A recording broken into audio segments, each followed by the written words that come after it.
நீண்டகால நண்பர் எஸ்.வி. சேகர். ம். அவருக்கு பாவம் இப்ப அவர் ம். வந்து ஒரு பெரிய நிர்பந்தத்தில உட்கார்ந்துட்டு இருக்கார். வேற ஒண்ணுமே இல்ல. ம். திராவிட முன்னேற்றக் கழகம் ஆட்சி நடந்துகிட்டு இருக்கு. ம். எந்த திமுககாரர் எந்த ஐயர போய் அடிச்சான் சொல்லுங்க? எந்த ம். ஊர்லயாவது? எதையாவது சொல்லி கொளுத்தி போட்டுட்டாக்க, திமுகவுக்கு பிராமணர்லாம் எதிரின்ற மாரி ஒரு சூழ்நிலைய உண்டாக்கணும். அதெல்லாம் எனக்கு திமுகல நண்பர்கள் லட்சக்கணக்கான நண்பர்கள் இருக்காங்க. அமைச்சர் பெருமக்கள்லாம் இன்னைக்கு ஒரு செய்திய உங்களுக்கு அதிகப்படியான சொல்றேன்.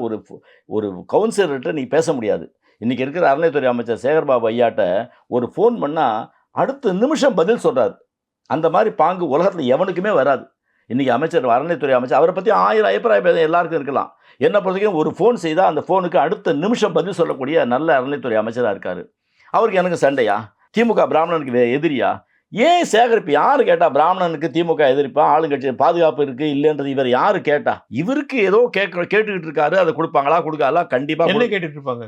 எல்லாம் பத்திரிகையில நெறைய செய்தி வருது. ஒரு மகனுக்கு மயிலாப்பூர் தொகுதிய கேட்கிறதா சொல்றாங்க. சரி. அதெல்லாம் கண்டிப்பா இவர் மகனுக்கெல்லாம் குடுக்க மாட்டாங்க. இவர் குடுத்தாலும் ஜெயிக்க போறதில்ல. சரி. திமுகவுக்கு இவர விட 1000 பங்கு திமுகவுக்கு நல்லா விவரம் தெரியும். எஸ்.வி. சேகர் குடுக்கலாமா? குடுக்கக்கூடாதுன்னு சொல்லிட்டு இவர் குடுக்கவே மாட்டாங்க. அப்படியே குடுத்தாலும் இவர் பையன் ஒண்ணும் பொலிட்டீஷியன் கிடையாது. சரி. ஆனா இவர் பேசுறான்றதுக்காக இவர் பையனுக்கு குடுக்க முடியுமா? சரி. குடுப்பாங்களா? ம். அதனால என்ன சொல்றாரு? பிராமணர்களுக்கெல்லாம் பாதுகாப்பு இருக்குன்னு சொல்றாரு. திமுக யாருக்கு பாதுகாப்பு இல்லன்னு யார் சொன்னா? இவரே சம்மன் இல்லாம ஆஜராகுறாரு. சம்மன் இல்லாத ஆஜராரு.